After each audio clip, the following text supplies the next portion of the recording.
Habis, bisa. Sebuah kapal penumpang rute Tulehu Saparua Maluku terbakar di dermaga Haria Saparua, Ambon, Maluku. Saya bisa biar simpel. Kebakaran ini terjadi pada Kamis malam, sekitar pukul 21 waktu Indonesia Timur. Api membesar dan melahap seluruh badan kapal motor.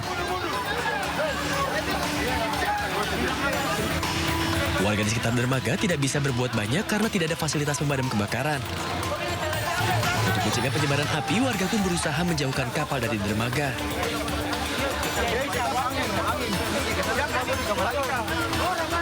Saat terbakar, kondisi kapal sementara berlabuh dengan kondisi mesin mati. Belum diketahui penyebab pasti kebakaran. Akibat peristiwa ini, kerugian ditaksir mencapai lebih dari 6 miliar rupiah. Dari Ambon, Maluku, Hari Raja Baicole, A-News melaporkan.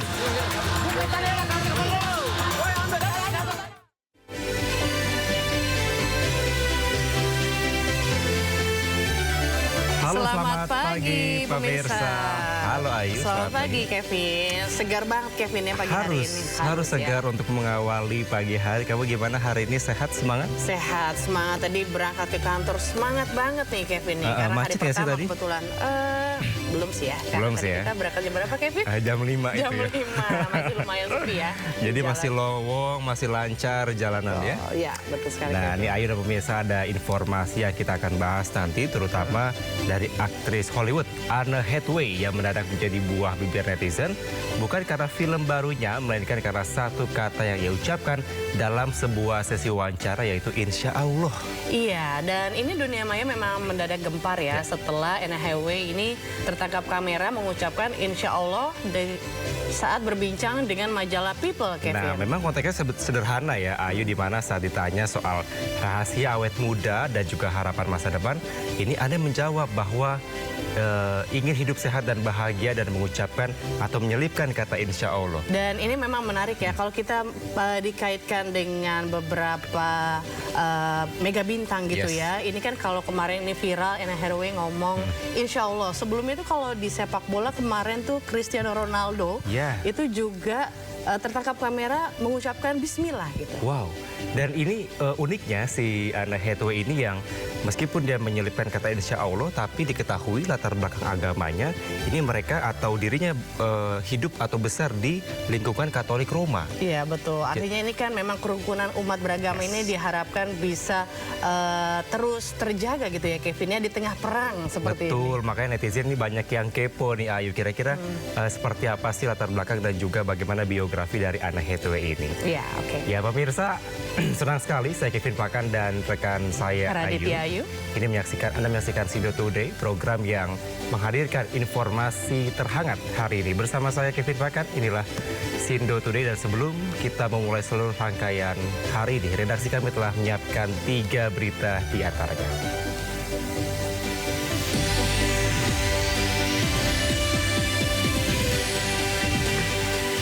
Seorang pelajar di Serdang Bedagai, Sumatera Utara meregang nyawa usai dianiaya sekelompok orang.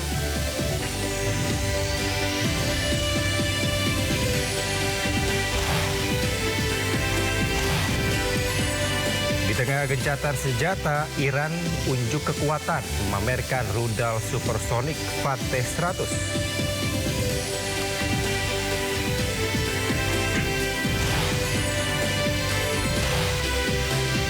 Aktris cantik Hollywood Anne Hathaway mendadak bikin heboh dengan ucapannya saat diwawancara majalah People.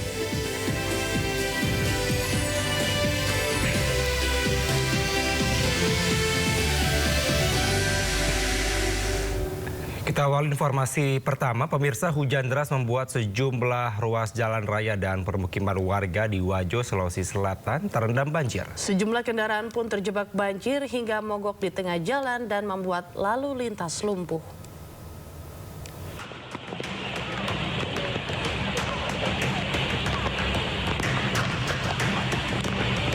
Banjir merendam permukiman warga serta sejumlah ruas jalan raya di Sengkang, Kabupaten Wajo, Sulawesi Selatan pada Rabu malam. Sejumlah hewan ternak milik warga juga terseret arus dan beberapa kendaraan terjebak banjir hingga tidak dapat melintas. Bahkan ketinggian air yang mencapai 30 cm hingga 1 meter membuat arus lalu lintas lumpuh total selama beberapa jam. Banjir terjadi akibat tingginya hujan yang menyebabkan selokan meluap, sehingga air meluber ke permukiman warga dan badan jalan. Kardunya orang yang terendam, Ini jalan juga, Pak. terutama bagi yang Walter Moon City dekat Masjid Jannatul Naim ini, Pak. Ini jalan juga terendam, Pak. Iya, jalan. Kira-kira ketinggian air, Pak, pada berapa meter, Pak? Kira-kira ini sekitar kalau daerah Jannatul Naim mungkin kurang lebih 1 meter. Pak, dengan seperti ini, Pak, apa penyebab banjir sendiri, Pak? Kalau menurut pendapat kami, kemungkinan saluran yang kurang lebar dan kurang tinggi. Warga berharap adanya perhatian dari pemerintah agar kejadian serupa tidak kembali terjadi saat hujan deras mengguyur wilayah ini. Dari Kabupaten Wajo, Sulawesi Selatan, Amnar Sengkang, A-News melaporkan. Ratusan penumpang KRL panik saat petugas keamanan terlibat kejar-kejaran dengan sejumlah pemuda di stasiun Tanah Abang, Jakarta Pusat. 10 orang yang diduga melakukan perusakan pun diamankan polisi. Sejumlah penumpang dan calon penumpang KRL panik saat melihat sejumlah pemuda berlarian dan dikejar petugas keamanan menuju gate stasiun Tanah Abang, Jakarta Pusat. Para pemuda itu pun lalu nekat menerobos gate dan melarikan diri hingga keluar kawasan stasiun. Peristiwa ini terekam amatir hingga viral.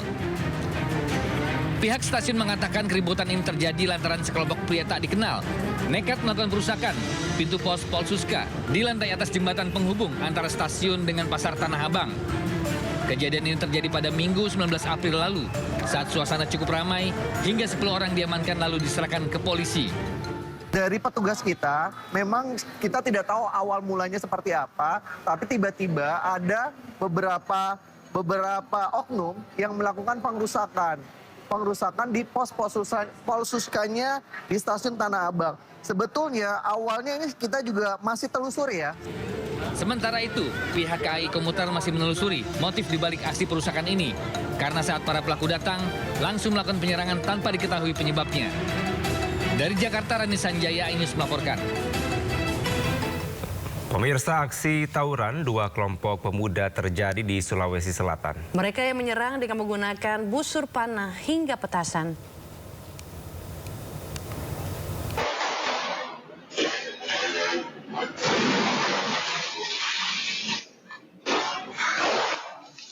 Tawuran geng motor terjadi di ruas Jalan Petarani, Makassar, Sulawesi Selatan.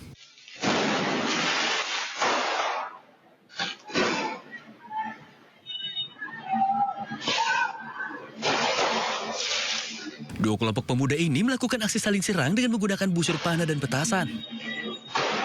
Aksi yang diduga melibatkan geng motor ini membuat warga yang berada di lokasi panik. Bahkan sejumlah warga harus tertahan ketika berada di sebuah restoran. Alih-alih hanya menyerang kelompok lawannya, sekelompok pemuda yang berada di samping restoran juga menjadi sasaran.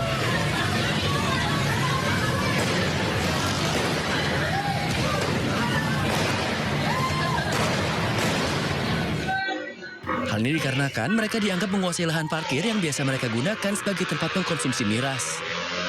Akibat kejadian ini, satu orang dari kelompok geng motor yang menyerang dilaporkan terluka. Pemicu tawuran diduga hanya dikarenakan saling ejek di media sosial. Polisi pun masih terus mendalami kasus ini sekaligus bersiaga menjaga lokasi kejadian. Dari Makassar, Sulawesi Selatan, Muhammad Turbone, A-News melaporkan. Sementara pemirsa, dua kelompok warga terlibat tawuran di Grogol, Jakarta Barat. Tawuran membuat warga panik lantaran kedua kelompok mempersenjatai diri dengan senjata tajam celurit.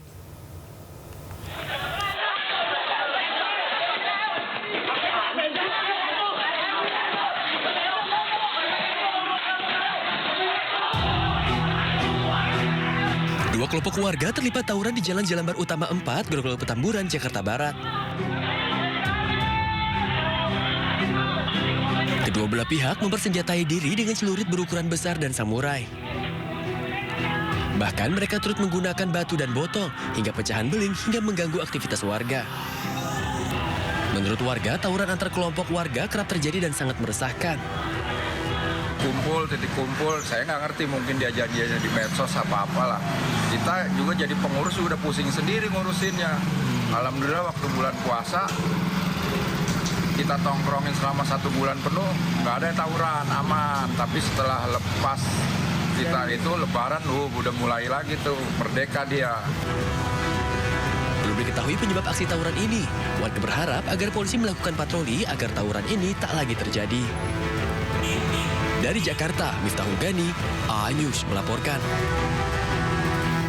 Pemirsa, seorang pelajar di Serdang Bedagai, Sumatera Utara meregang nyawa usai dianiaya sekelompok orang. Orang tua berharap kasus yang dilatar belakangi dendam diusut sampai tuntas.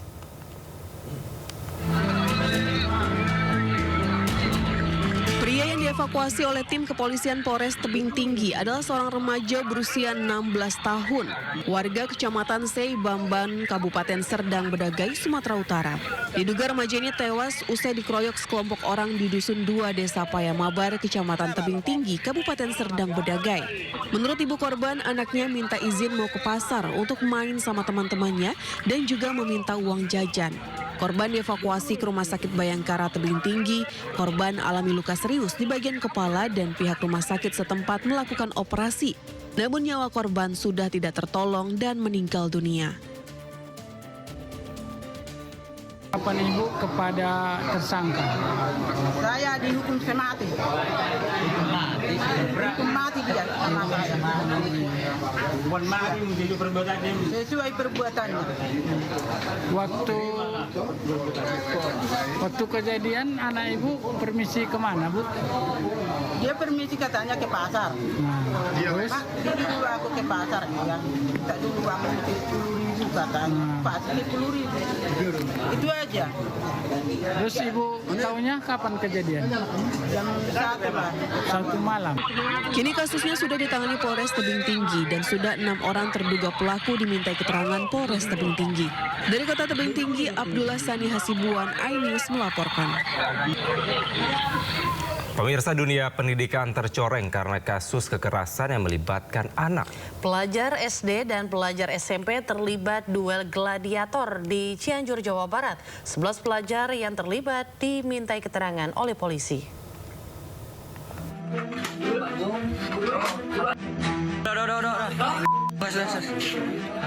Direkam dengan sengaja penganiayaan yang dilakukan oleh sesama pelajar SMP dan aksi duel ala gladiator antar pelajar SD dan SMP di wilayah Kelurahan Bojong Herang, Kecamatan Cianjur, Kabupaten Cianjur, Jawa Barat. Salah satu orang tua korban yang anaknya menjadi korban penganiayaan juga telah membuat laporan ke Polres Cianjur. Penganiayaan berawal saat korban berniat akan menjemput salah satu temannya di lokasi kejadian, namun sempat terjadi pertikaian dengan teman lainnya hingga terjadi penganiayaan. Menurut petugas kepolisian, aksi penganiayaan dan duel antara pelajar SD dan SMP, kedua video tersebut merupakan kejadian saling rentetan atau berkaitan. Di lokasi yang sama, di area komplek perumahan kosong. Sementara itu, kondisi korban berdasarkan hasil visum mengalami luka akibat pukulan tangan kosong di bagian wajah. Pertikaian antara anak korban dengan anak saksi yang selama ini kita sebut semuanya anak berhadapan hukum. Kondisi korban gimana maksudnya? Untuk hasil visum sementara emang ada luka tangan kosong karena pukulan tangan kosong. Motifnya itu aja? Untuk motif masih dalam pendalaman ya. Apakah ada hal-hal lain ataupun ada dendam masih dalam penyelidikan. Hingga saat ini petugas kepolisian masih terus menyelidiki penyebab pasti motif kejadian tersebut dan 11 pelajar yang terlibat dalam kejadian tersebut saat ini sudah dimintai keterangan. Miris ya, pelajar SMP dan SD yang harusnya ini bisa bersekolah dengan baik dan juga belajar begitu ya, ini malah adanya kekerasan di halaman luas atau di lapangan tadi ya. Iya, apalagi kita melihat itu jelas sekali ya Kevin yang memakai baju merah putih gitu ya, anak SD loh Kevin. Betul, masih baju seragam tentunya ini juga menjadi perhatian ya, tidak hanya bagi sekolah tapi juga orang tua untuk bisa memonitor anak mereka. Ini kalau menurut saya pribadi ya, kayaknya ini dampaknya karena sosial media sih. Ya betul, gadget gitu ya. Mungkin kita juga sebagai orang tua gitu kan, pelajaran juga kita harus membatasi screen time gitu ya. Betul, jangan sampai mempengaruhi secara psikis maupun juga dari karakter anak itu ya. Ya, takutnya juga menonton tayangan-tayangan kekerasan seperti itu, dan kita sebagai orang tua juga harus menjaga itu. Betul. Kevin. Kita ke informasi selanjutnya, pemirsa. Diduga alami gangguan jiwa, seorang pria mengamuk di depan minimarket di Semarang, Jawa Tengah. Sebelumnya pelaku tak mau membayar usai makan bakso di warung, sempat mengancam dengan pistol mainan.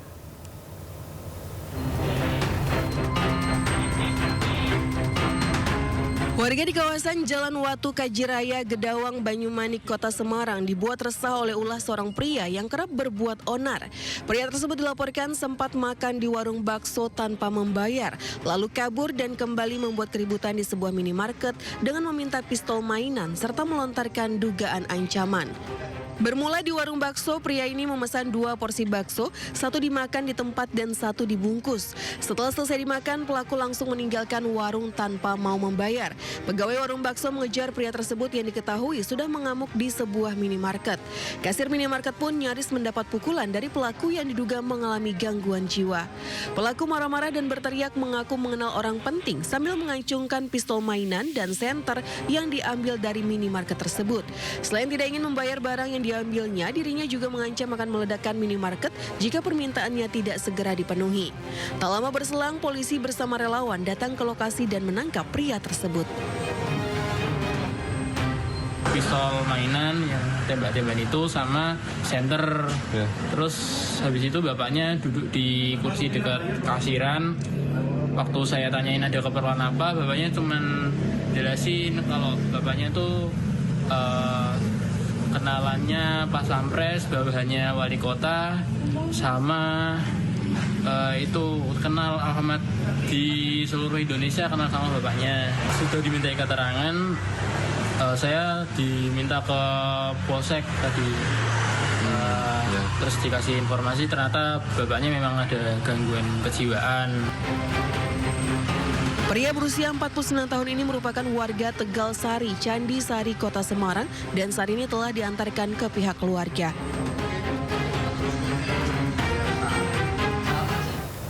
Pemirsa, waspadalah, pelaku begal mengincar ponsel pengendara di Jakarta. Di Cengkareng, Jakarta Barat, pria babak belur diamuk massa usai merampas ponsel milik pengendara truk air mineral. Pria yang tak berpakaian ini tak berkutik saat ditangkap warga. Polisi lalu lintas dan Satpol PP Jalan Outer Ring Road Rawabuaya Cengkareng, Jakarta Barat. Pelaku ditangkap lantaran nekat melakukan aksi begal telepon genggam milik pengendara truk muatan air mineral. Warga yang geram dengan aksi pelaku sesekali menghadiahi bogem mentah ke wajah pelaku. Agar menghindari amuk warga yang lebih anarkis, pelaku langsung dibawa ke kantor pos lalu lantas Polsek Cengkareng. Aksi begal ini bermula saat adik dan kakak pengendara truk muatan air mineral sedang memperbaiki ban karena mengalami pecah ban. Tiba-tiba korban dihampiri 2 orang pelaku yang langsung melayangkan sebilah celurit sambil meminta menyerahkan telepon genggam milik korban. Usai merampas telepon genggam milik korban, kedua pelaku seketika kabur. Korban bersama kakaknya yang mengejar para pelaku sempat berkelahi dengan salah satu pelaku yang berujung korban terkena bacokan celurit milik pelaku. Mendengar teriakan dari para korban, polisi lalu lantas Polsek Cengkareng bersama Satpol PP dan warga yang tengah mengatur lalu lintas sontak melakukan penangkapan terhadap kedua pelaku. Salah satu pelaku berhasil ditangkap, sementara rekan pelaku lainnya lolos melarikan diri dengan mengendarai sepeda motor. Ibu-ibu, Pak, nanya alamat ke adik saya. Nah, selang berapa menit, pelaku ini, Pak, langsung nodongin celurit. Datangnya dari arah bersamaan atau? Samaan, Pak, bersamaan. Cuman HP saya sempat keambil. Nah, HP adik saya, nggak sempat keambil karena dia ngelawan, Pak. Di Reskrim Polsek Cengkareng dan mengamankan berupa BB, celurit dan pelaku. Demikian. Yang diambil apa, Bu? Berusaha untuk mengambil handphone korban, tapi cepat ditangkap. Seorang diri atau sama siapa? Berdua, informasinya berdua, cuma yang satu langsung kabur dengan sepeda motor. Guna kepentingan penyidikan lebih lanjut, pelaku yang diketahui bernama Muhammad Ismi, warga Cengkareng Timur, berikut barang bukti sebilah senjata tajam celurit digelandang ke Polsek Cengkareng. Pemirsa, hendak pulang ke rumah usai bekerja, seorang karyawati bank swasta menjadi korban penjamretan di Jalan Kuitang Raya, Senen, Jakarta Pusat. Ponsel korban seharga belasan juta rupiah dirampas dua pelaku yang berboncengan sepeda motor.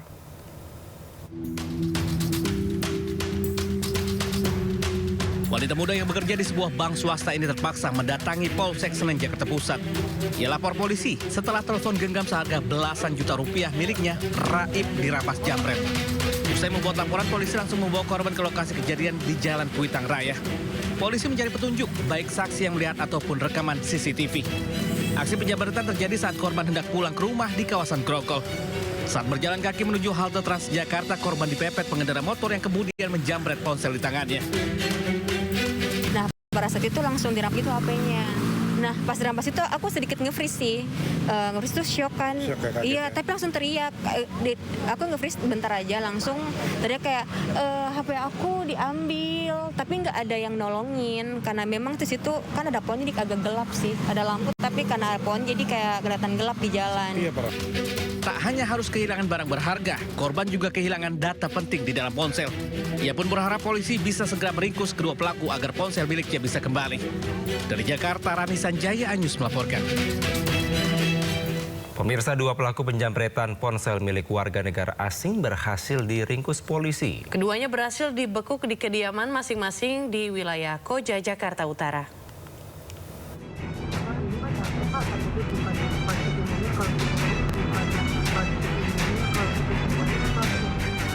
Video viral di media sosial memperlihatkan detik-detik aksi penjambretan yang dialami pria warga negara asing asal Belanda di depan pos blok Pasar Baru Sawah Besar, Jakarta Pusat.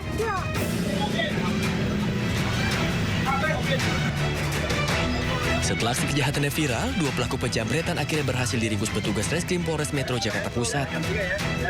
Saat diamankan, kedua pelaku sempat mencoba kabur saat akan diringkus di kediaman mereka masing-masing di Koja, Jakarta Utara. Dari hasil pemeriksaan petugas, tersangka berinisial F berperan sebagai joki alias yang membawa motor dan tersangka Y bertugas sebagai eksekutor.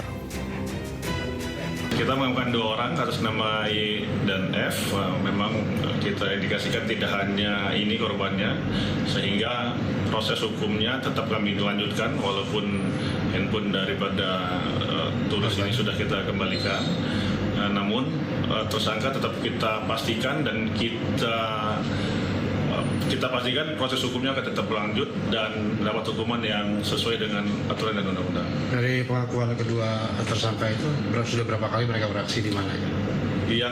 Kalau pengakuan baru sekali, namun kita menemukan indikasi bahwa ada kegiatan lain yang serupa, yaitu penjambretan. Kedua pelaku pun kini harus mendekam di penjara untuk proses hukum lebih lanjut. Dari Jakarta, Rani Sanjaya, Anyus melaporkan. Ya Kevin, kalau tadi kita melihat 3 paket berita ini tentang penjambretan ponsel sama-sama di Jakarta, Kevin. Betul, ini juga menjadi perhatian ya, karena seringkali mungkin kita juga pemirsa di rumah yang sedang menunggu angkutan umum atau transportasi umum gitu ya. Ini sambil main HP begitu ya di pinggir jalan sembari menunggu jemputan begitu. Tapi ini juga menjadi perhatian, jangan sampai ini tertimpa pada kita. Ayu mungkin pernah ada pengalaman seperti itu? Iya, pengalaman kebetulan saya saat itu naik transportasi umum, Kevin, ya, di pinggir jalan, saya main handphone, nggak ngeh gitu Kevin, tiba-tiba ada beberapa pengendara berteriak, ayo hati-hati tuh handphonenya, saya langsung ngeh gitu kan, banyak jambret gitu kan, jadi otomatis sejak itu saya nggak pernah lagi main handphone di pinggir jalan, dan itu juga warning ya bagi pemirsa juga di rumah, mungkin kalau kita berjalan kita masukin handphone dulu deh ya, jangan ditenteng handphonenya. Pesannya adalah ketika ingin mengabari orang tersayang, nanti aja dulu ya, jangan di pinggir jalan. Iya, betul. Jangan sampai nanti handphone kita diambil sama orang, begitu ya. Iya, betul. Kita informasi selanjutnya, pemirsa, kedapatan mengamen 2 warga negara Kolombia diamankan petugas kantor imigrasi Kabupaten Kulon Progo, Yogyakarta. Mereka dikenakan sanksi deportasi.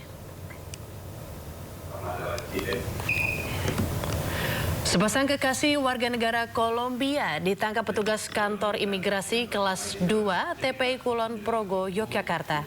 Keduanya tertangkap basah petugas imigrasi melakukan aksi akrobatik di Simpang Druwo Sewon, Kabupaten Bantul. Mereka menghimpun dana dari masyarakat dengan mengamen. Saat diperiksa, kedua WNA hanya memiliki visa on arrival atau visa untuk berlibur. Mereka berdalih mengamen karena butuh uang untuk membayar sewa guest house dan makan sehari-hari.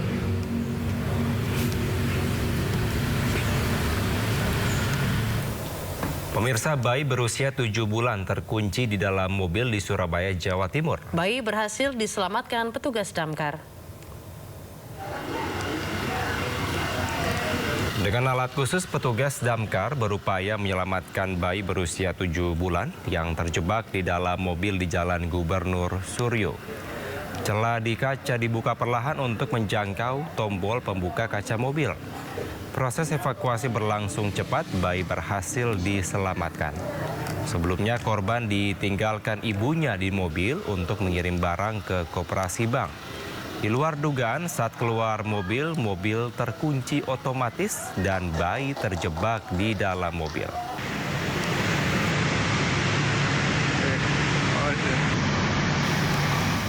Pemirsa, Anda masih menyaksikan Sindo Today.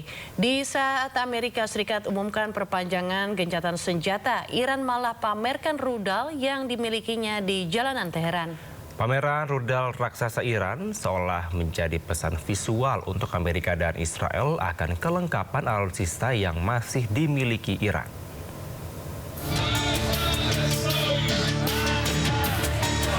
Amerika umumkan perpanjangan gencatan senjata. Iran malah pamerkan rudal yang dimilikinya di jalanan.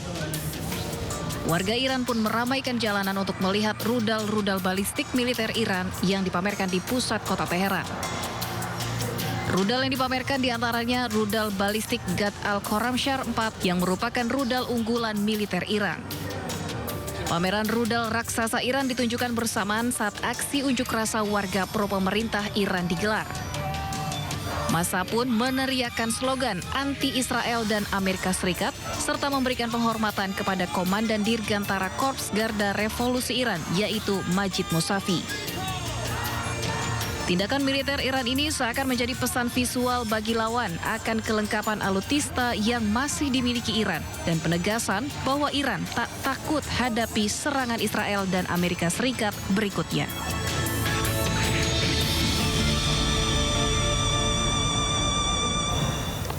Ya, tak hanya pamerkan rudal Al-Khorramshahr 4, Iran juga memamerkan rudal supersonik Fateh 100 di tengah gencatan senjata sepihak oleh Amerika Serikat.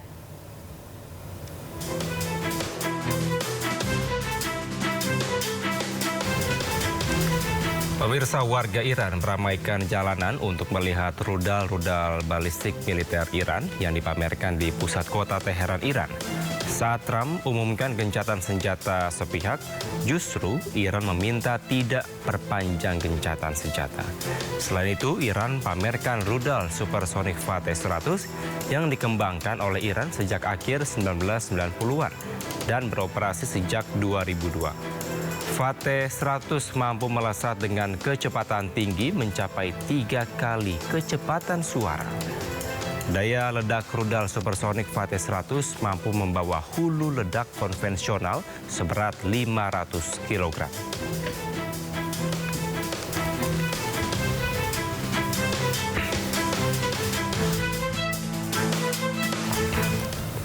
Pasca Amerika mengklaim gencatan senjata sepihak, pengerahan pasukan tetap dilakukan untuk mengintervensi Iran. Di sisi lain, Iran sudah kebal dengan ancaman Amerika dan siap menghadapi serangan Amerika Serikat. We're rearming. We're retooling and we're adjusting our tactics, techniques, and procedures. There's no military in the world that adjusts like we do, and that's exactly what we're doing right now during the ceasefire. Amerika Serikat membagikan video peringatan kepada dunia. Dalam video ini, Amerika menegaskan pasukannya terus berbenah dan siap untuk bertempur.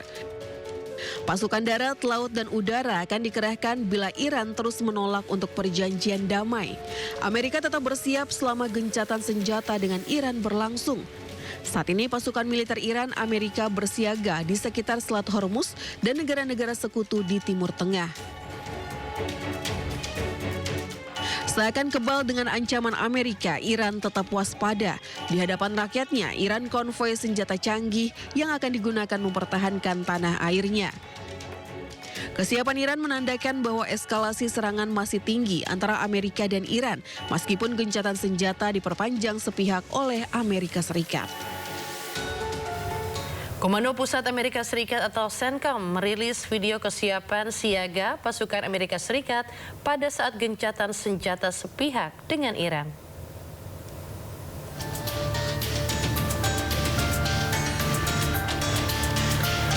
Pada rekaman yang dirilis, sebuah jet tempur Amerika Serikat lepas landas dari kapal induk. Pada gencatan senjata sepihak yang diumumkan Trump, pasukan militer Amerika Serikat diinstruksikan tetap siap siaga. Selain itu, PM Sharif menyampaikan rasa terima kasih atas perpanjangan gencatan senjata sepihak oleh Trump.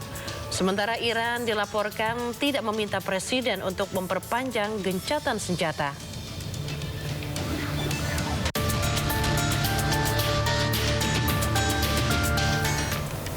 Sebelumnya, Presiden Amerika Serikat Donald Trump umumkan perpanjangan gencatan senjata atas saran Pakistan. Iran siap berunding kembali jika Amerika Serikat mengakhiri blokadenya di Laut Oman.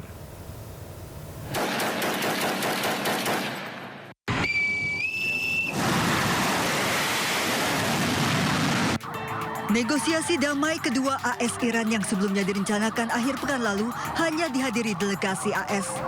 Iran menolak hadir karena menilai AS melanggar gencatan senjata.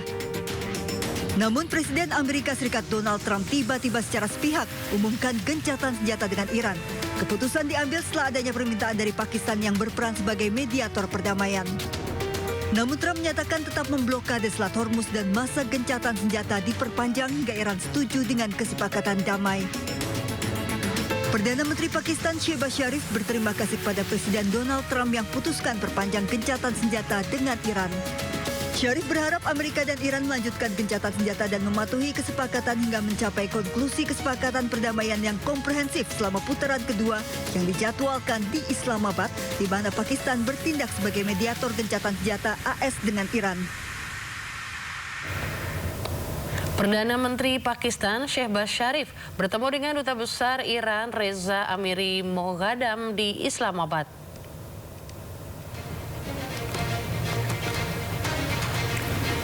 Kedua pihak bertemu bersama para pejabat senior Pakistan dengan diskusi yang berfokus pada situasi regional dan upaya diplomatik yang sedang berlangsung. Sebelumnya, Kementerian Luar Negeri Pakistan mendesak Washington dan juga Teheran untuk memperpanjang gencatan senjata. Presiden AS Donald Trump kemudian mengatakan gencatan senjata akan diperpanjang, sambil menegaskan bahwa blokade angkatan laut terhadap pelabuhan Iran akan tetap berlaku sampai para pemimpin Iran mengajukan proposal terpadu dalam pembicaraan tersebut. Putaran negosiasi kedua diperkirakan akan berlangsung di Islamabad, tetapi ketidakpastian masih tetap ada mengenai partisipasi Iran.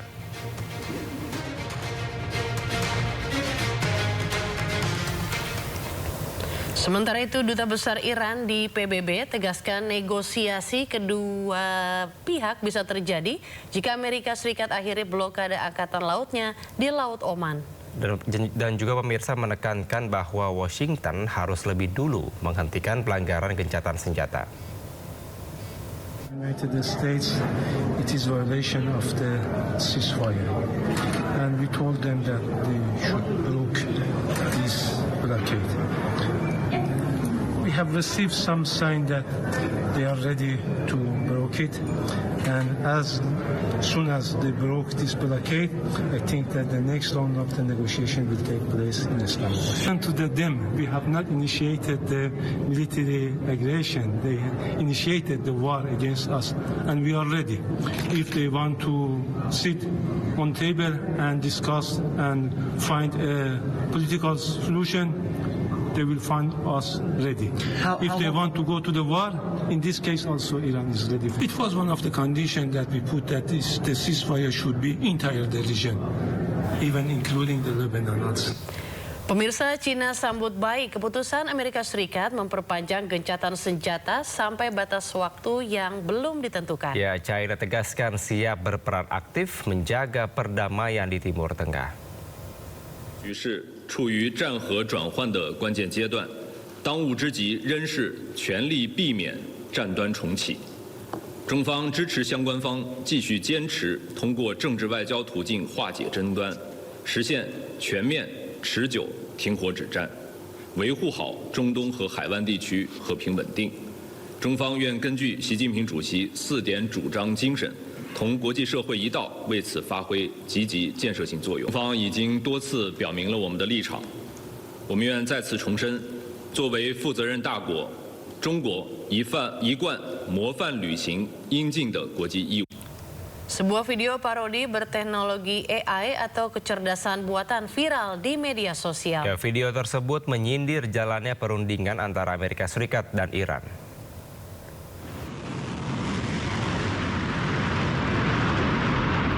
Di tengah memanasnya konflik di Timur Tengah, sebuah video berteknologi AI yang memparodikan perundingan antara Amerika Serikat dan Iran viral di media sosial. Video yang dilansir dari media Iran Tasnim News Agency memperlihatkan Presiden AS Donald Trump bersama delegasi lainnya duduk di ruang rapat. Karakter Trump mengklaim negosiasi dengan Iran berjalan lancar meski delegasi Iran nampak tidak hadir. Trump juga mengancam akan bombardir Iran. Setelah menunggu 2000 tahun, delegasi Iran pun tak kunjung datang. 2,000 years later. Namun bukannya gentar, Iran justru mengirimkan surat yang menyuruh Trump untuk diam. So where are the Iranians? This is from Iran.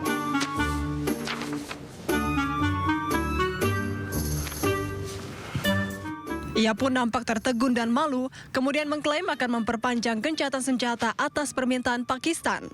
All right. Then I will extend the ceasefire. Pemirsa, ketegangan di Lebanon Selatan kembali memanas. Desa-desa hancur akibat serangan Zionis Israel, warga terdesak, dan zona baru yang kontroversial kini memicu kekhawatiran dunia internasional.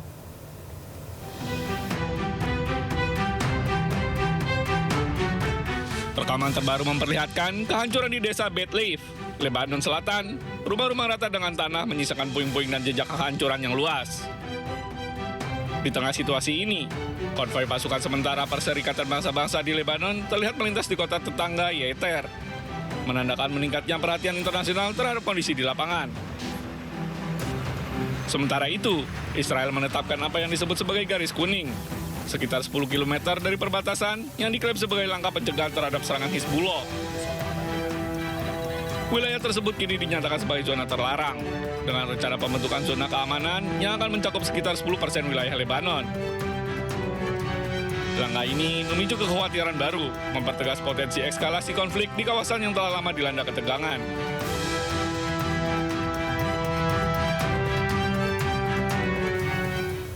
Pemirsa, tentara Zionis Israel mengibarkan spanduk bernada provokatif di atas Rumah Sakit Indonesia dekat Jabalia di Gaza. Dalam sebuah rekaman video yang diupload oleh akun TikTok @BangOnimStore, menunjukkan kondisi terbaru Rumah Sakit Indonesia di Gaza setelah tentara Zionis Israel mengibarkan spanduk di atas rumah sakit. Tindakan Zionis tersebut langsung mendapatkan kecaman dari Indonesia.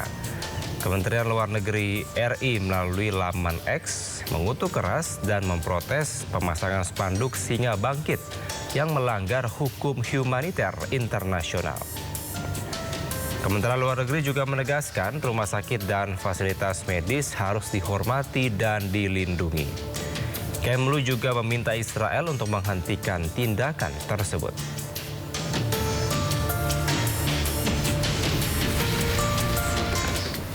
Di tengah krisis Timur Tengah, Panglima Komando Armada RI Laksamana Madya TNI Denny Hendrata bertemu dengan Kepala Staf Angkatan Laut Malaysia Laksamana Tan Sri Dato Zulhelmi Itain membahas pentingnya menjaga Selat Malaka bersama.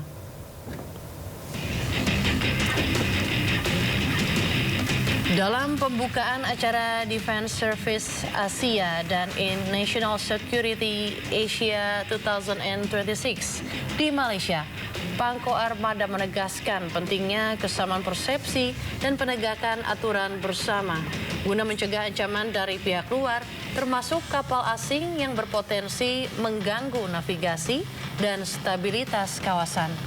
Selain itu ditekankan pula perlunya sosialisasi serta komunikasi efektif antar negara dalam pengelolaan Selat Malaka untuk menghindari kesalahpahaman dan ketegangan. Kedua pihak sepakat akan melanjutkan diskusi antar negara guna memperkuat koordinasi keamanan kawasan serta membahas isu strategis termasuk keamanan dan suplai energi regional.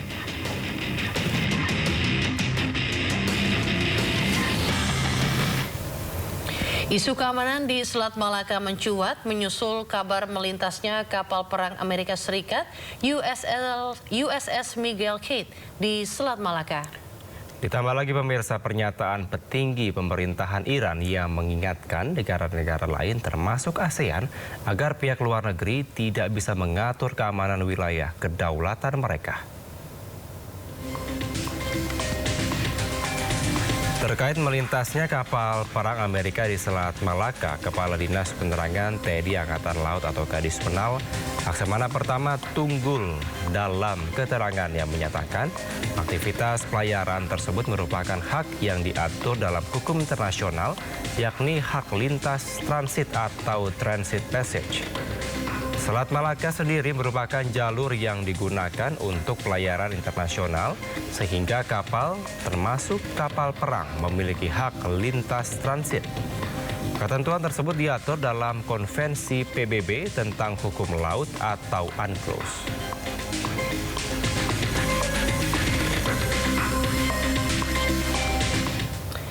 Aktivis Global Smooth Flotilla mengganggu kapal kargo MSC Maya yang tengah berlayar.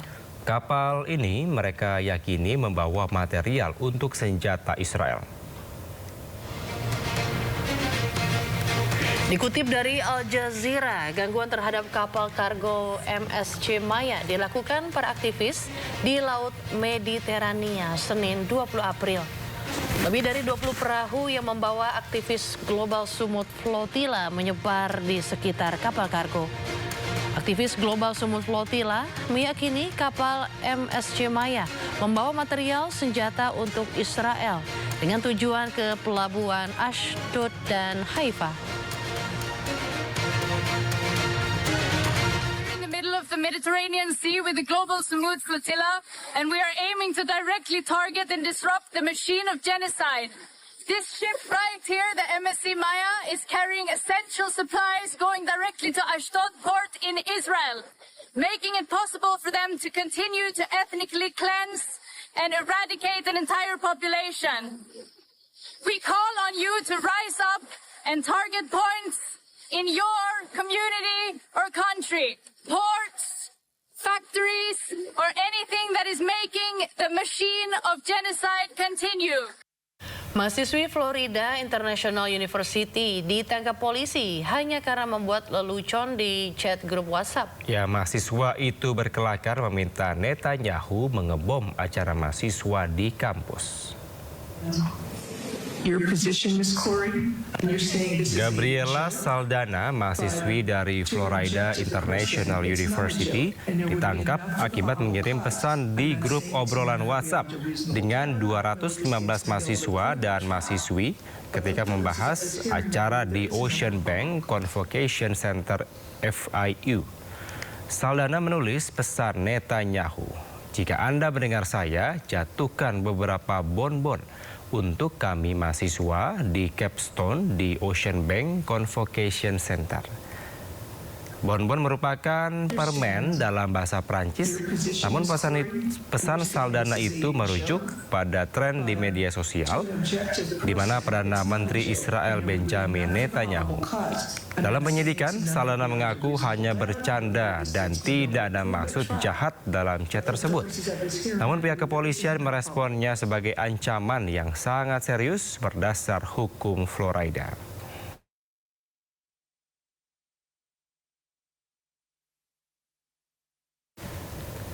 Ya, kita ke informasi lainnya pemirsa. Aktris Hollywood Anne Hathaway mendadak jadi buah bibir netizen. Ya, bukan karena film barunya, melainkan karena satu kata yang diucapkan dalam sebuah sesi wawancara.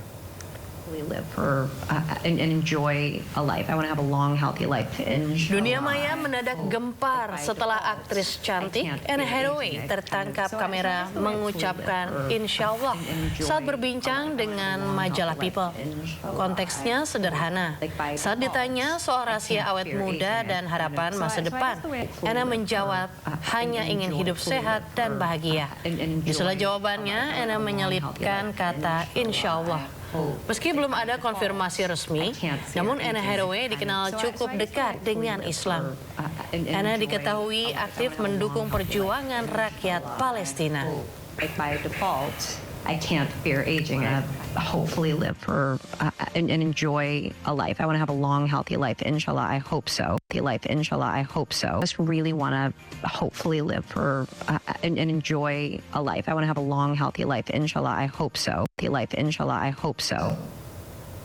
Ya, kota Meksiko dilanda kepanikan, kobaran api raksasa menerangi langit malam, melahap kawasan pasar padat di jantung ibu kota.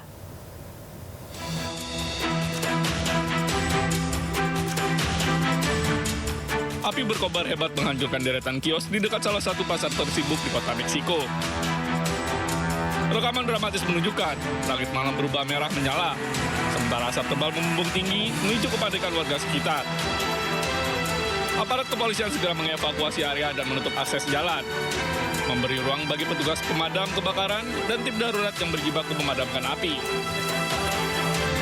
Sejumlah unit dari berbagai instansi dikerahkan, membawa suplai air dan ambulans untuk menangani korban terdampak.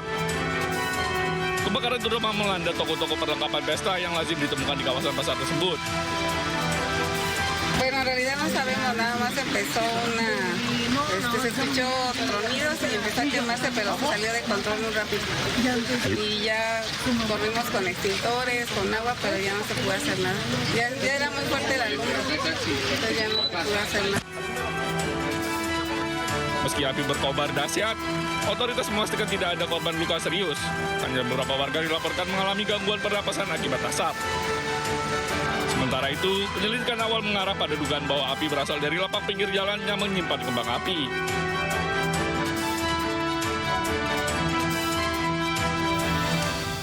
Pemirsa, kebakaran memicu ledakan beruntun terjadi di gudang kembang api di Kerala, India. Sebanyak 13 orang tewas dalam insiden ini.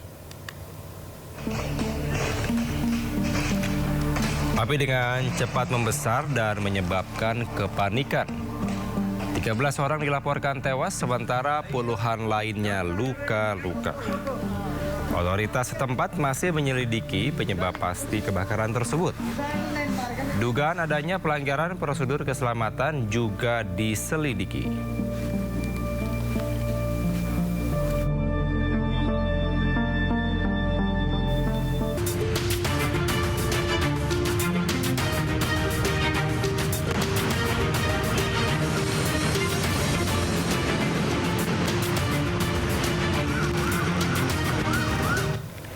Ya pemirsa, saatnya kita simak pantauan arus lalu lintas. Kami telah terhubung dengan Brigadir Aniza dari NTMC Polri yang berada di kawasan Pancoran, Jakarta Timur. Ya, selamat pagi Brigadir Aniza. Bagaimanakah pantauan arus lalu lintas dari tempat Anda melaporkan? Silakan dengan laporannya.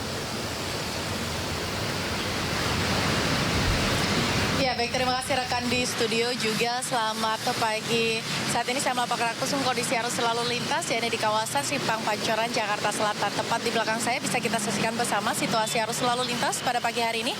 Masih terlihat adanya peningkatan volume kendaraan karena memang masih memasuki jam berangkat perkantoran dan juga memang sudah dimulainya aktivitas masyarakat pada pagi hari ini. Dan untuk arus lalu lintas pada pagi hari ini bisa kita saksikan bersama dari kawasan MT Haryono ataupun Cawang yang akan mengarah ke kawasan Kuningan atau akan mengarah ke kawasan Tebet maupun Manggarai masih terpantau adanya peningkatan volume kendaraan. Pada pagi hari ini juga terlihat antrian kendaraan menjelang traffic light. Kami menghimbau bagi para pengendara untuk selalu berhati-hati menunggu antrian traffic light tepat di belakang garis stop. Dan juga kami menghimbau bagi para pengendara untuk selalu memperhatikan arahan dan himbauan petugas kami yang ada di lapangan yang pada pagi hari ini sedang melakukan pengaturan lalu lintas guna mengurai kemacetan pada pagi hari ini. Dan untuk arus lalu lintas pada hari ini dari kawasan Tebet ataupun Manggarai yang akan lurus mengarah ke kawasan Kalibata senjata maupun pasar Minggu terpantau sudah ada peningkatan, namun lalu lintas sendiri masih terpantau ramai dan lancar. Namun dari arah sebaliknya terpantau sudah ada peningkatan, terdominasi oleh kendaraan pribadi roda 4 maupun kendaraan roda 2. Kami himbau bagi para pengendara untuk selalu berhati-hati, khususnya untuk kendaraan roda 2, untuk selalu menggunakan helm berstandar SNI, dan juga untuk selalu memastikan, juga untuk selalu berkonsentrasi saat berkendara, dan juga melengkapi surat-surat kendaraan Anda sebelum Anda melakukan perjalanan. Dan untuk arus lalu lintas sendiri dari kawasan Kuningan maupun Tendean yang akan mengarah ke kawasan Tebet ataupun Manggarai untuk pagi hari ini masih terpantau relatif lancar, ketersedatan hanya menjelang traffic light saja. Dan dari kawasan Kuningan maupun Tendean yang akan lurus mengarah ke kawasan MT Haryono, untuk situasi arus lalu lintas pada pagi hari ini terpantau juga sudah mulai mengalami peningkatan, namun lalu lintas terpantau lancar, ketersedatan sekali terjadi hanya menjelang traffic light saja.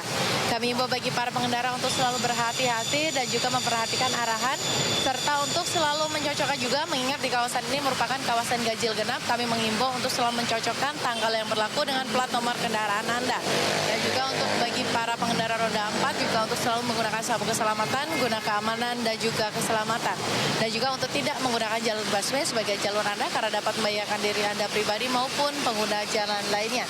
Dan juga kami menghimbau bagi para pengendara untuk selalu berhati-hati, selalu berkonsentrasi dan memperhatikan rambu-rambu lalu lintas yang terpasang di sepanjang jalan, dan untuk selalu melengkapi dan juga memastikan kondisi kendaraan Anda dalam keadaan yang standar nasional Indonesia dan juga dalam keadaan yang layak jalan.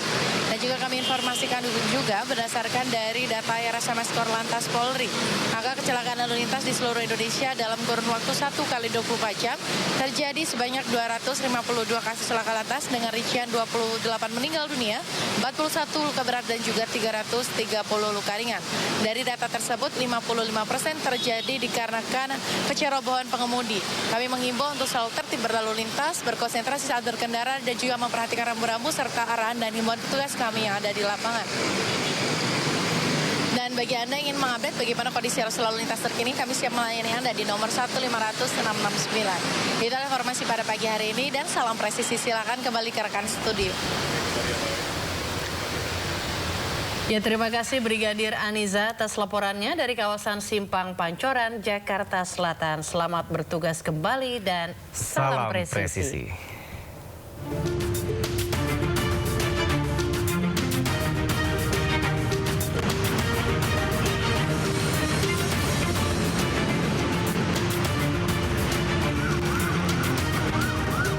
Pemirsa, di tengah naiknya harga minyak goreng dan hilangnya minyak goreng subsidi di pasaran, aparat kepolisian Polda Jawa Timur menggerebek dan mengamankan pabrik minyak kita ilegal di kawasan Juanda Sedati, Sidoarjo, Jawa Timur. Selain mengamankan 4 pelaku, polisi juga mengamankan ratusan liter minyak kita kemasan ilegal alias palsu.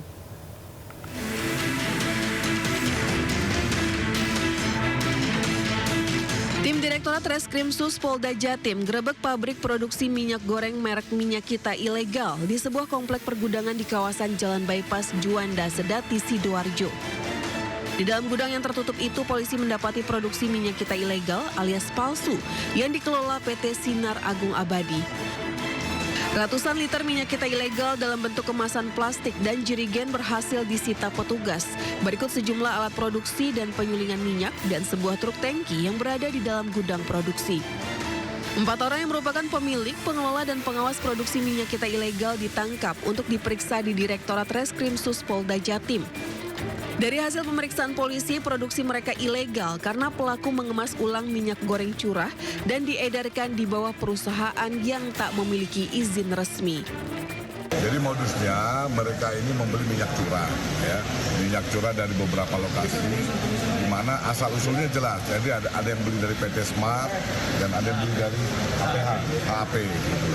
Namun oleh mereka minyak curah tersebut di-repacking lagi. Ada yang di-packing dengan 1 liter dan ada yang di-packing dengan 5 liter. Namun perusahaannya mereka menggunakan nama perusahaan. Nah, perusahaan tersebut tidak terdaftar, artinya ilegal.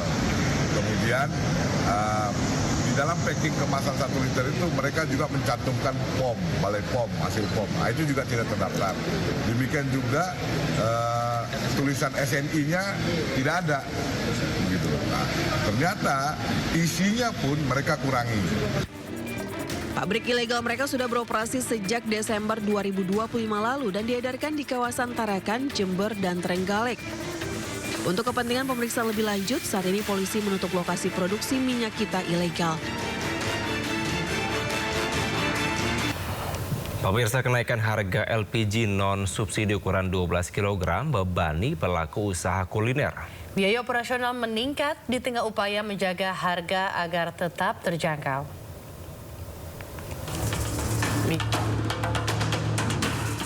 Kenaikan harga LPG non-subsidi ukuran 12 kg mulai dirasakan para pelaku usaha makanan di Kota Bogor, Jawa Barat. Salah satunya di rumah makan yang berada di Jalan Pandu Raya yang setiap hari mengandalkan LPG 12 kg untuk kebutuhan memasak. Tentunya berdampak banget ya Kak ya, soalnya kan kenaikannya lumayan tinggi, ya kan. Udah sekarang harganya di kisaran 240 ribuan satunya. Kalau kita eceran gitu kan ya, di tempat-tempat agen kecil ya gitu. Kalau dalam sehari kita itu habisnya di 1 atau 2 tabung. Kalau misalkan lagi normal ya kayak, tapi kalau weekend lagi jamnya rame, waktunya rame, itu hampir di 2 tabung satu harinya. Untuk kita paling sabar aja dulu ya kayak. Gimana ke depannya, mudah-mudahan harga LPG bisa turun lagi, bisa biar usaha UMKM semuanya bisa tenang lagi gitu kan. Kenaikan harga LPG 12 kg memaksa pelaku usaha kuliner putar otak menekan biaya operasional. Mereka berharap harga dapat kembali stabil agar usaha tetap bertahan. Dari Bogor, Jawa Barat, Yasmin Atania, Andri Setiawan, iNews melaporkan.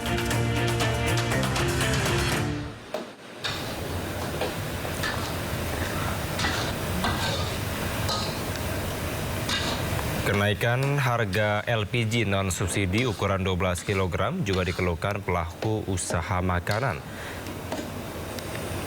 Salah satunya di rumah makan di Kota Bogor, Jawa Barat, pemirsa. 1 tabung habis dalam hitungan hari. UMKM tidak punya banyak pilihan, harga jual sulit dinaikkan. Pelaku usaha kuliner harus putar otak menekan biaya operasional.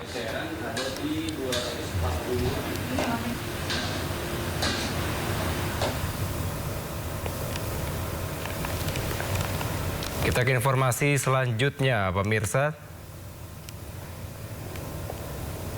Di mana harga BBM non-subsidi jenis Pertamax berpotensi naik jika harga minyak dunia terus melambung. Menurut Menteri SDM Republik Indonesia Bahlil Lahadalia, penetapan harga BBM non-subsidi mengikuti sejumlah indikator, terutama harga minyak mentah global.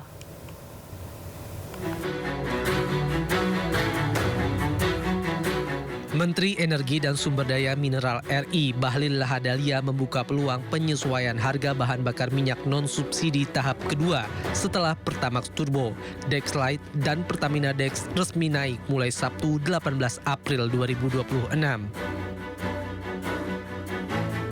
Bahlil menjelaskan bahwa harga BBM non-subsidi tidak diatur secara tetap oleh pemerintah, namun mengikuti dinamika dan volatilitas harga minyak dunia. Jika harga minyak global meningkat, harga BBM non-subsidi juga berpotensi alami penyesuaian. Sementara itu, Bahlil juga pastikan BBM subsidi harganya tidak akan naik hingga akhir 2026. BBM non-subsidi itu ada penyesuaian harga. Tahap pertama mungkin sekarang dilakukan seperti sekarang. Tahap berikutnya kita lihat penyesuaian. Kalau harganya turun, ya nggak naik. Tapi kalau harganya begini terus, ya mungkin pasti ada penyesuaian. Karena kan yang bisa kita jamin negara, pemerintah bisa menjamin itu kan adalah harga subsidi. Bahlil pun mengimbau pada masyarakat untuk tidak serta-merta beralih gunakan BBM subsidi ketika harga BBM non-subsidi alami kenaikan. Sebab BBM subsidi diperuntukkan bagi masyarakat berpenghasilan rendah. Pemirsa, PT Pertamina secara resmi telah menaikkan harga sejumlah BBM non-subsidi yang berlaku sejak 18 April lalu. Meski memahami kenaikan harga tersebut, sejumlah pengguna kendaraan berharap harga BBM tetap stabil, tidak kembali naik. Pasca kenaikan harga, ketersediaan stok BBM bersubsidi maupun non-subsidi di sejumlah SPBU kawasan Margonda, Depok, Jawa Barat terpantau aman. Aktivitas pengisian masih berjalan normal tanpa adanya antrian panjang kendaraan. Adapun kenaikan harga terjadi pada Pertamax Turbo menjadi Rp19.400 serta Dexlite pada harga Rp23.600 per liter. Sementara Pertamina Dex kini dibanderol Rp23.900 per liter. Meski memahami dampak geopolitik global, warga berharap pemerintah tetap menjaga daya beli masyarakat agar harga energi tidak terus melambung. Harapannya semoga tidak naik harganya, tetap bisa terjangkau sama masyarakat semuanya. Nah itu aja sih Pak. Kalaupun naik gimana Bang? Kalaupun naik, mudah-mudahan tidak terlalu signifikan naiknya dan bisa di-compare sama kebutuhan dan perluan masyarakat. Untuk Pertamax Turbo tadi baru juga tahu ya terkait ada kenaikan dan sempat sedikit kaget sih. Nah, naiknya juga lumayan ya. Tapi saya bisa ngerti sih kayak maklum aja karena kan kalau kita lihat kondisi ada perang di Amerika Serikat dan Iran juga ya. Jadi emang ada kenaikan harga minyak dunia. Jadi saya bisa maklum sih. Jadi emang karena dari dulu saya juga pakai Pertamax Turbo jadi ada kenaikan gini ya udah deh maklum aja kayak udah bakal tahu sih. Belum ada perubahan apapun. Saya sebagai pengguna Pertamax dan ya harapannya nggak ada kenaikan lagi. Kalaupun ada kenaikan gimana Bu? Ya mau nggak mau tetap ikutin kata pemerintah. Tapi semoga emang tidak ada kenaikan karena minyak naik semuanya akan naikkan. Pemirsa, Menteri Keuangan Republik Indonesia Purbaya Yudi Sadewa menegaskan perubahan kebijakan pajak kendaraan listrik tidak menambah total beban yang dibayar pelaku usaha maupun juga konsumen. Purbaya menyebut kebijakan terbaru pajak kendaraan listrik hanya akan menggeser komponen pungutan tanpa menambah beban keseluruhan bagi masyarakat. Sebelumnya pemerintah menerbitkan Permendagri nomor 11 tahun 2026 yang mengubah pola intensif kendaraan listrik nasional. Dalam aturan baru tersebut, kendaraan listrik tidak lagi otomatis mendapat pembebasan penuh pajak kendaraan bermotor dan bea balik nama kendaraan bermotor. Berapa jam udah 4 orang. Katanya kendaraan listrik sebetulnya totalnya sama, nggak ada berubah, cuma bergeser aja dari satu tempat ke tempat lain. Tadinya kalau nggak salah subsidi impor apa subsidi apa, tapi net pajaknya nggak ada perubahan dibanding ini yang sebelumnya skema yang sebelumnya. Sementara pemirsa, Kementerian Perindustrian masih menunggu putusan besaran pajak yang dikenakan untuk kendaraan listrik. Kemenperin berharap kebijakan ini tak berdampak pada penjualan kendaraan listrik di tanah air. Sedangkan Gabungan Industri Kendaraan Bermotor Indonesia, Gaikindo, menyatakan masih berkoordinasi dengan pemerintah daerah yang mengatur besaran pajak PKB dan BBNKB kendaraan listrik. Tunggu aja karena angkanya juga belum keluar kan, jadi sebaiknya nggak usah dibicarain terlalu banyak karena nanti agak mengganggu lah kalau belum angkanya nanti terlalu liar gitu kan, sekian padahal kita belum ada yang tahu, dan kalau itu sampai terlalu meluas justru masyarakat cenderung untuk ngerem dalam hal ini, kemudian menunda pembelian, dan itu akan berdampak. Padahal ini momennya bagus ya. Setelah Lebaran masyarakat masih sangat positif. Lihat dari penjualan electric vehicle juga meningkat. Harapannya ini juga bisa terus berlanjut. Ini bila ada ruang untuk dipertimbangkan kembali juga arahnya kepada kebijakan-kebijakan yang tidak berdampak pada perlambatan dari itu. Ketiga juga kami melihat sebenarnya ini udah ada trust ya daripada konsumen, dan kami sebagai investor sesuatu yang menjadi pertimbangan kami adalah kestabilan dari sisi policy, kestabilan dari sisi regulasi sehingga kami lebih confidence untuk melakukan pengembangan ke depan. Pemirsa, Kejaksaan Agung melalui Badan Pemulihan Aset akan menggelar lelang barang rampasan negara hasil penyidikan. Lelang akan digelar secara terbuka bagi masyarakat. Akan ada 400 jenis barang rampasan yang akan dilelang oleh Kejaksaan Agung.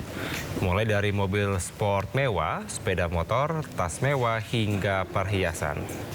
Mobil sport mewah yang akan dilelang diantaranya McLaren berwarna putih, Porsche 992 GT3 RS, Nissan GT-R, dan Ferrari Spider 458 Italia. Barang-barang mewah ini diantaranya merupakan sitaan dari kasus korupsi Tata Niaga Timah yang menjerat suami artis Sandra Dewi Harvey Muiz. Kepala Badan Pemulihan Aset Kejagung Kuntadi mengatakan BPA Fair 2026 yang akan digelar secara maraton selama 1 minggu penuh pada 18 hingga 22 Mei 2026. Masyarakat akan diberikan edukasi menyeluruh mengenai cara mendapatkan barang kelolaan kejaksaan. Pemirsa, rancangan Undang-Undang Perlindungan Pekerja Rumah Tangga atau PPRT telah disahkan menjadi undang-undang. Undang-undang ini juga mengatur hubungan kerja yang harmonis majikan dan asisten rumah tangga.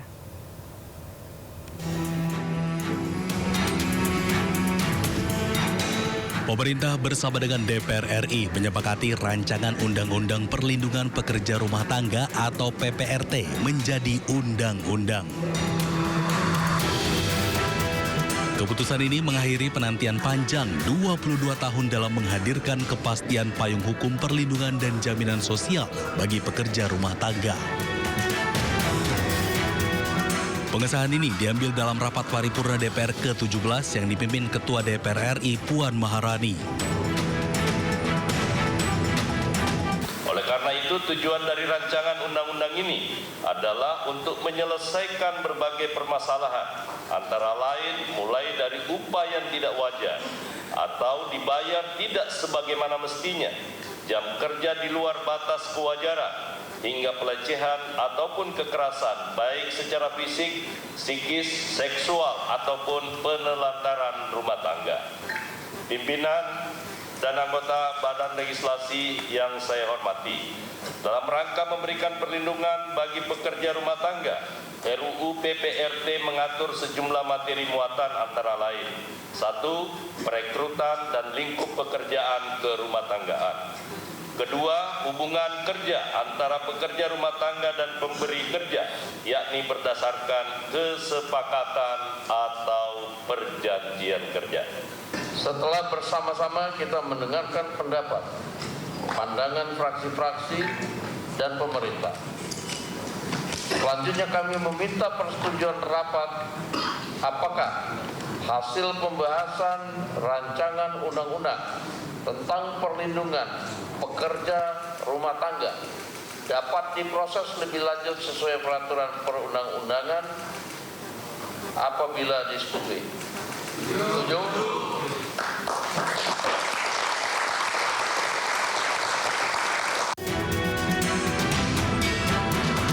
Dalam aturan baru ini mengatur hubungan antara pekerja rumah tangga dan pemberi kerja termasuk majikan. Selain itu, aturan ini juga mencegah segala bentuk diskriminasi, eksploitasi, dan pelecehan terhadap pekerja rumah tangga yang selama ini kerap terjadi. Undang-undang ini juga mengatur hubungan kerja yang harmonis dan menjunjung nilai-nilai kemanusiaan dan keadilan. Dari Jakarta, Tim Liputan iNews melaporkan. Pemirsa, pengesahan Undang-Undang Perlindungan Pekerja Rumah Tangga ibarat angin segar setelah 22 tahun penantian. Sejumlah hal yang penting diatur dalam aturan baru tersebut, mulai dari syarat usia hingga hak-hak pekerja rumah tangga yang selama ini sering dilanggar.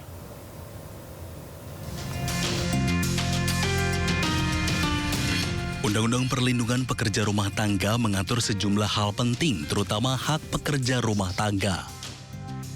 Pertama, calon pekerja rumah tangga harus berusia 18 tahun saat direkrut oleh pemberi kerja.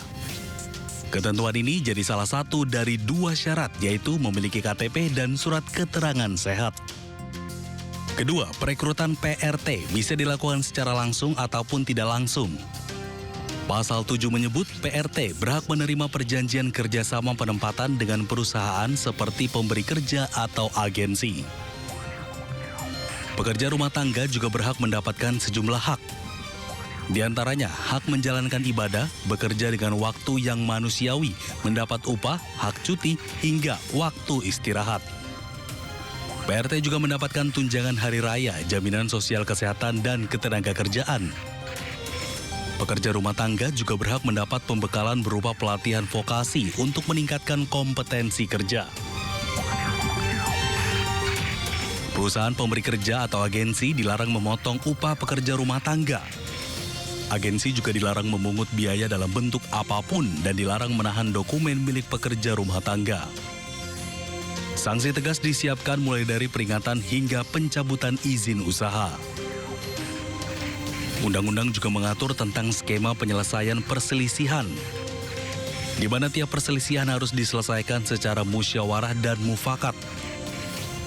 Berjenjang dari RT, RW, hingga instansi pemerintah di bidang ketenagakerjaan. Tim Liputan iNews melaporkan.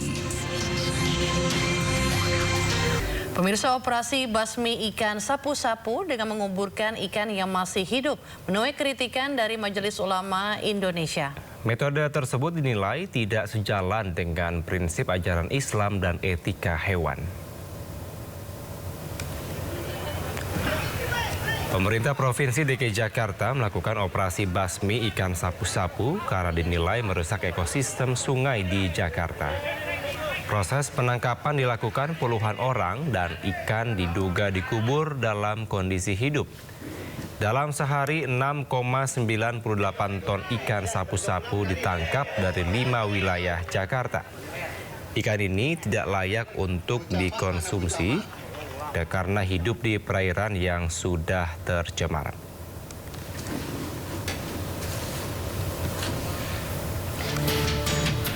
Namun Majelis Ulama Indonesia tak setuju penguburan ikan sapu-sapu dalam kondisi masih hidup dalam operasi pengendalian oleh pemerintah Provinsi Jakarta. Metode tersebut dinilai tak sejalan dengan prinsip ajaran Islam dan etika kesejahteraan hewan. Tindakan mengubur ikan dalam kondisi hidup dinilai melanggar 2 prinsip utama, yakni rahmatan lil alamin serta kesejahteraan hewan, karena mengandung unsur penyiksaan karena memperlambat kematian hewan. Pernyataan ini pun direspon Gubernur DKI Jakarta Pramono Anung. Baru 1 hari kita mengadakan pembersihan yang paling utama di Jakarta Selatan itu lebih dari 3,5 ton dan total hampir 6,5 ton ikan sabu-sabu yang berhasil ditangkap. Dan untuk ini tidak bisa kemudian dilakukan secara parsial, kami akan melanjutkan dan secara khusus seperti yang saya sampaikan, Jakarta akan punya PPSU untuk secara berkala membersihkan ikan sabu-sabu di Jakarta. Sebab kalau tidak, maka ekosistem air di Jakarta pasti akan rusak. Dan mengenai pertanyaan tadi ada saran kritik dari MUI, nanti saya minta untuk yang ahli untuk menyesuaikan tata caranya.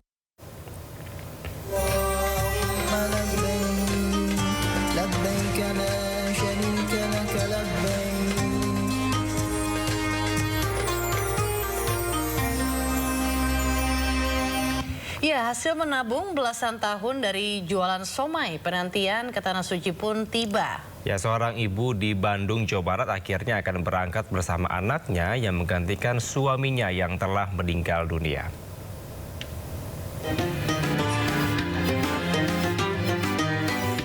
Perjuangan panjang Halimah untuk bisa berangkat ibadah haji akhirnya bisa terlaksana pada tahun ini.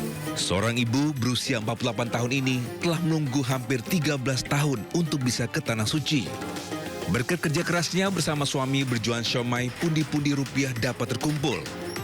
Namun, Halimah akan pergi ke Mekah bersama putri sulungnya, Mutia, sebab sang suami meninggal dunia pada tahun 2021. Untuk melunasi ongkos biaya haji, Halimah bekerja serabutan, mengasuh anak tetangga, dan menjahit. Dari jualan bakso tahu, siomay. Berapa tahun itu nunggunya, Ibu? Nunggunya ini berarti hampir, saya kan suami udah meninggal 5 tahun nggak jualan ini. Jadi nabungnya udah dulu sebelum ini. Soalnya saya kerjakan serabutan. Seminggu cuma 100.000, anak 4, sekolah semuanya. Kalau menurut logika manusia kan nggak, ininya 100.000 seminggu nggak akan cukup. Tapi kan Allah yang mencukupi segalanya. Kini impian beribadah haji ke Tanah Suci akan segera terwujud. Halimah bersama putrinya akan berangkat dengan ratusan jemaah calon haji lainnya di kota Bandung. Dari Bandung, Jawa Barat, Ervan David, iNews melaporkan. Pemerintah Arab Saudi telah memasang kain ihram pada Ka'bah dan hal ini menandai dimulainya musim haji 1447 Hijriah. Masjidil Haram di Mekah terus bersiap menyambut jutaan jemaah haji yang akan melaksanakan umrah wajib. Terlebih sejak diberlakukannya closing gate date atau batas kepulangan jemaah umroh pada 18 April lalu.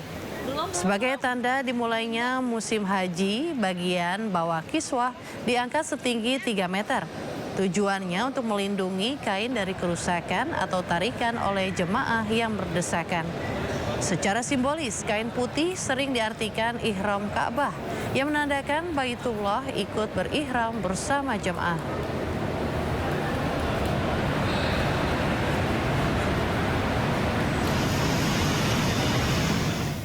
Ya pemirsa, momen haji 2026 resmi dimulai sejak kloter pertama jemaah haji asal Indonesia mendarat di Bandara Amir Muhammad bin Abdul Aziz, Madinah, Arab Saudi. Ya, seperti apa momennya pemirsa, kita ikuti laporan jurnalis Indonews TV, Eti Juwitasari dari Madinah, Arab Saudi. Momen Haji 2026 resmi dimulai sejak kloter pertama jamaah haji asal Indonesia mendarat di Bandara Amir Muhammad bin Abdul Aziz pada pagi hari tadi.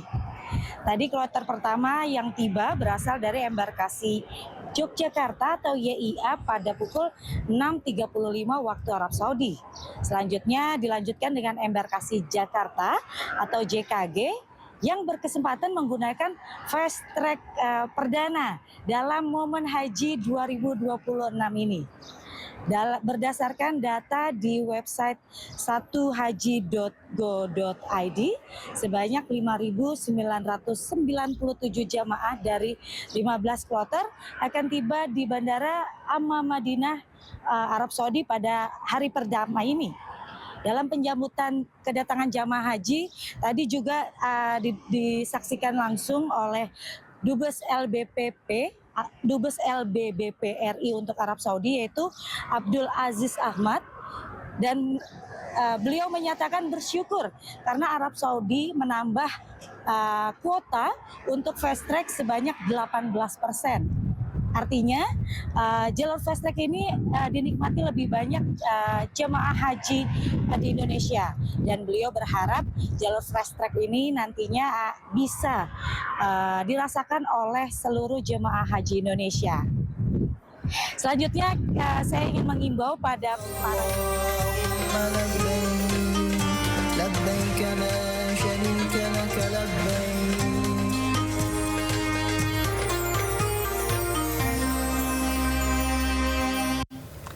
Ya, kita beralih ke informasi olahraga pemirsa.